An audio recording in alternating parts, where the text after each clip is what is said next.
Hi, welcome. I'm Priscilla Batzell. This is Expressionist Fluid Art Studio Gallery's demonstrations and tutorials. Let's have some fun.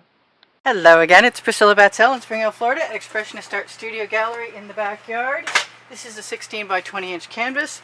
I'm actually more prepared than usual. My glasses are actually on my face, although they're a little paintier than I was expecting them to be. So I'm thinking they're my backup pair. This is an OXO omelet turning spatula. And I think I could use a cleaner one than this one because it looks like I left some stuff on the edge. So I'm just going to grab a different one with less stuff on the edge. You can peel that stuff off the edge with your fingernail if you aren't as careful as, well, if you're more careful than I am, you won't have that problem. So usually I clean them up, but sometimes at the end of the day. In any case, all we're going to do right now is spread some paint. You know what? I'm going to make up a pan of colors to use with this shovel before I ever do that. And I'm going to use some black as a base. And I'm contemplating some white also as a base, just to break things up a little. I don't want them that close to each other because they will make gray. And then I'm going to use all the beautiful colors I can think of right in there, because I'm going to shovel and scoop them up. They don't have to look good right now. It doesn't matter because I'm going to be shoveling them up. I want to kind of keep that yellow away from the black. It doesn't matter if I... That's the 24 karat Deco Art Americana Gold. And that has a little bit of orange in it. This I just mixed recently, which is why it looks like it looks. And I'm just going to keep putting colors down. You know what I'm missing? I'm missing my magenta. There it is. I got it.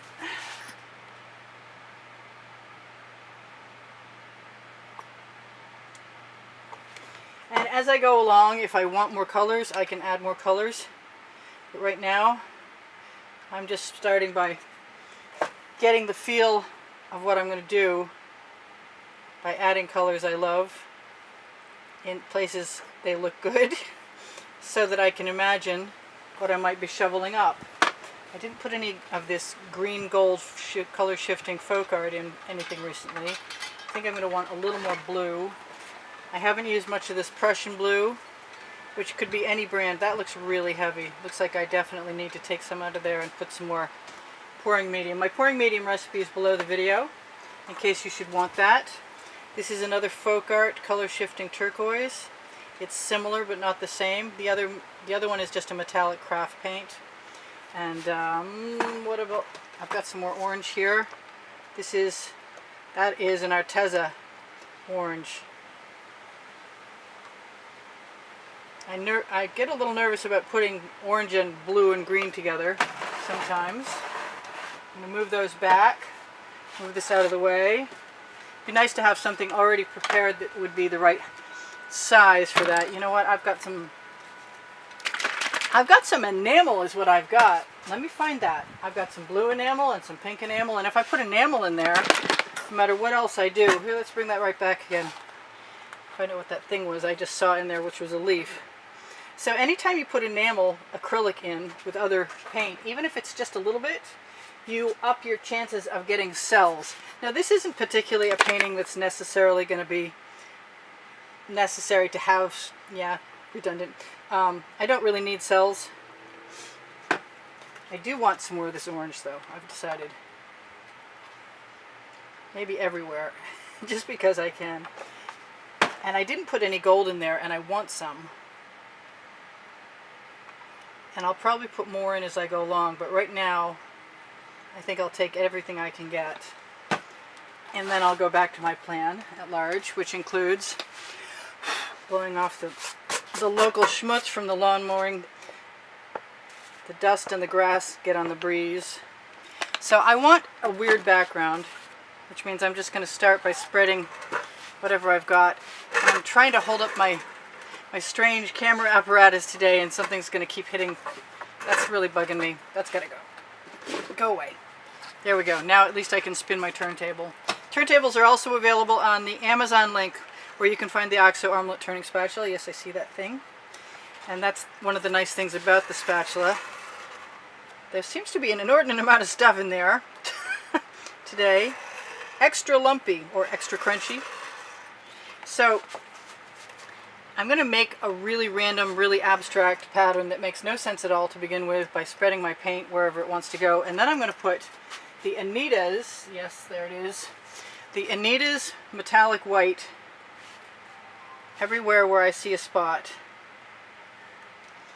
And I'm going to start, I think I'm going to use the clean side of that spatula.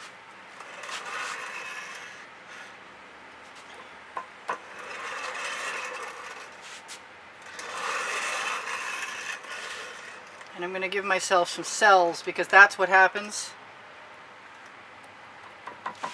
Usually, anyway. Oh, this corner is really nice.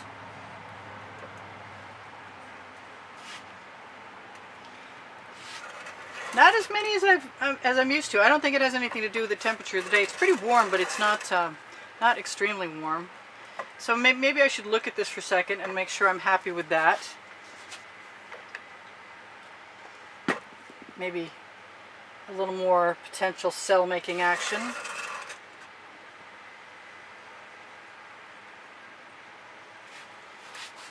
And knock all the paint off on the edge of my spatula.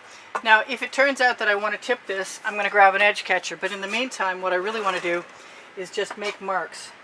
So I'm going to scoop up a little paint, and I'm going to start. And yesterday, I ran a basting brush through these, and they were really cool. Usually, I make shapes or try and make. Yesterday I attempted to start by making flowers. But I noticed that I really love the negative space in between. And I really like the colors. And I can stop and start a new line anytime I want. I could even bring that paint over to the other end. I can make them thicker or thinner. I could even grab different tools, like in, where's a scoop? Like in a less wide scoop. Not much less wide. I've got lots of little scoops around here somewhere. There's one, made out of a piece of packaging. So I don't know if I'll wind up tipping this. I'm going to scrape the bottom of my shovel off though. I try and get the paint to all come forward to the front of the shovel's flat edge all at once.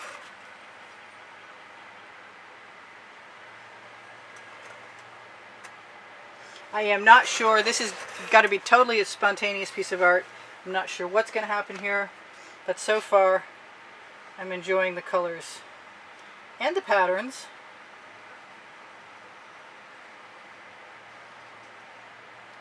I'm just going to keep scooping up what I see that I like. I can make them wider or less wide.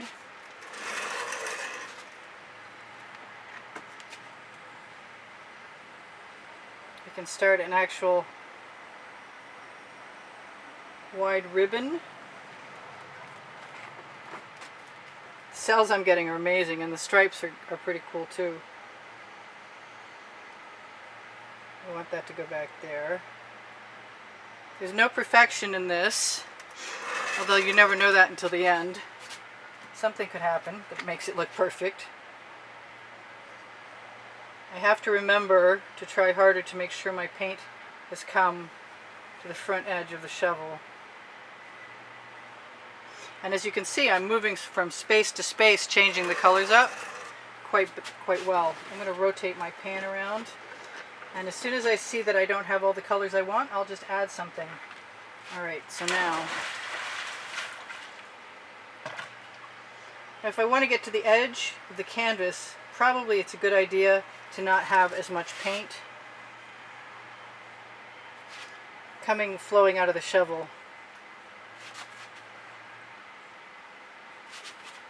Now you could probably formulate some kind of pattern.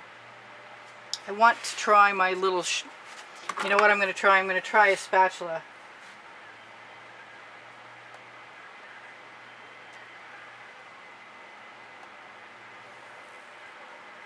Just because I can. That's the name of my first book on the Amazon link under Show More. So I got a little starburst there, and that's cool. Try and scrape off the bottom of your shovel. You can definitely do half circles. You can link them up.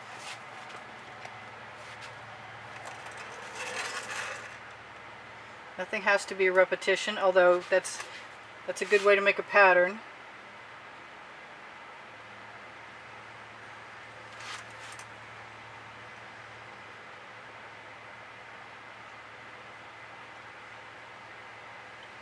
If you tip your shovel forward, any paint that's residual in there will probably begin to relax onto your canvas. I'm like making a selection of marks so I can see what I might prefer in the future. Whoops, that was like way too much paint. Okay. And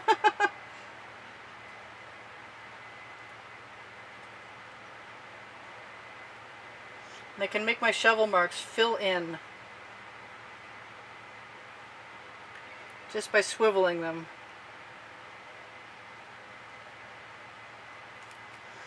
Grab a little more paint as I go along.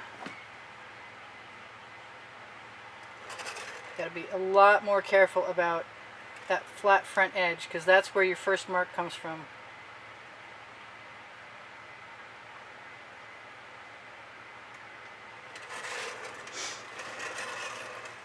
This is fun. This is just about colors right now. So you could do all kinds of stuff with this. You could put chain in here. You could put a basting brush in. We already talked about that. You could use a different tool to make smaller marks. You could probably overlap things, although I haven't done very much of that yet. And I use GAC 800 in all of my paints, so I don't really need to worry about paint that's heavy drying and cracking.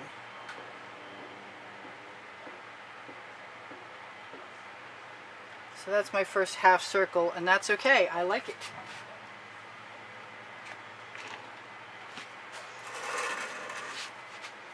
So I want to do it again. Yeah. See if I can do what I said I was going to do and get all that paint to come to the front.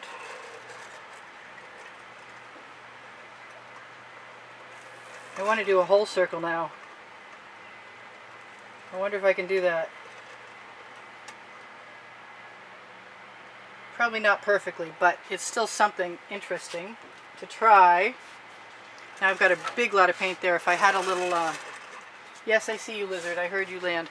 If I had a little pipette, I would probably do my best and let that go all the way to the front to pull that paint out of there. But we'll see what happens.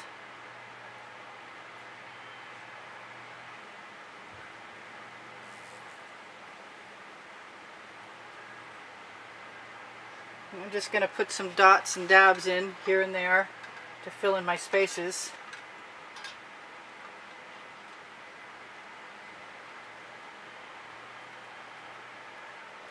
Because the paint will just relax right off the shovel. I can even just barely touch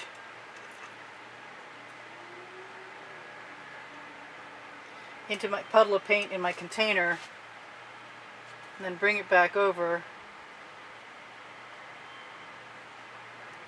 and use it as a stamp mark.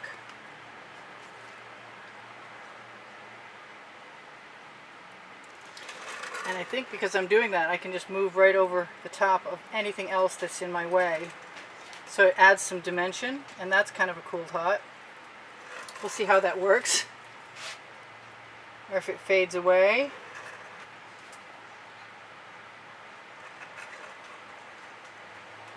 Turntable's coming in really handy today. It's a sunburst porcupine. I still want some of that paint out of there, and I'm not sure how to do it, but I usually have a plan. And I have a Lolafy silicone mat next to me, so I think what I'm going to do is grab a skewer, yes, I have a clean one, and start by sort of attempting to meld that a little bit, camouflage it some, make it less prominent. How about that?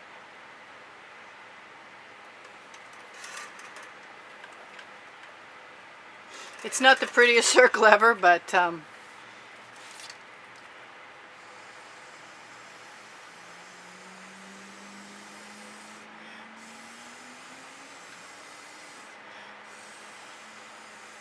lot of times when you blow into things and you have lots of paint, you can get really interesting patterns emerging.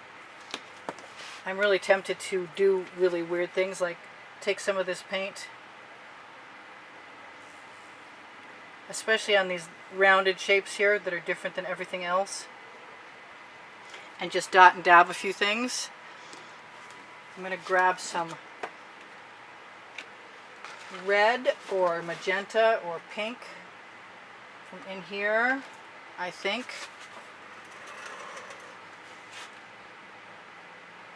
Let some of that go down right over the edge.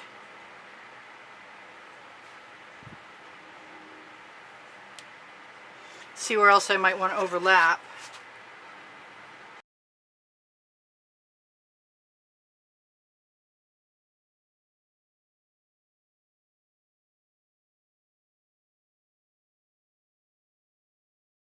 And put that right in the corner. I kind of want some of this.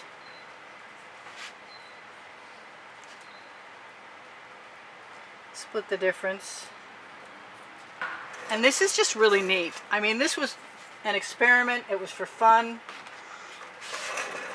I knew there was a good chance it might turn out well. It's really good to experiment with what you can do.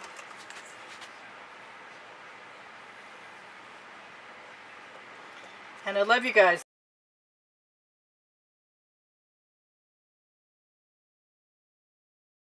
Please subscribe if you're not subscribed.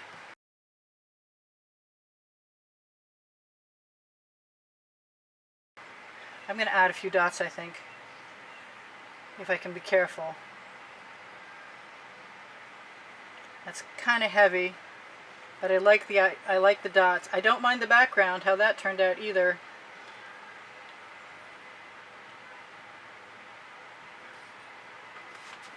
Kind of glad I caught that. Not that it really made that much difference.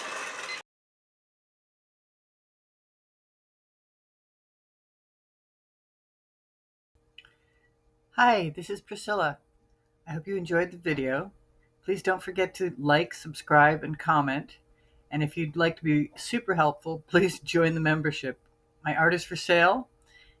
I'm here to help. If you have questions, feel free to ask. I have 2 books on paint pouring. They're found in the Amazon link, and the Amazon link is found on the link tree in the description underneath the video. Thank you so much for joining me. I hope you come again. Bye for now. Priscilla out.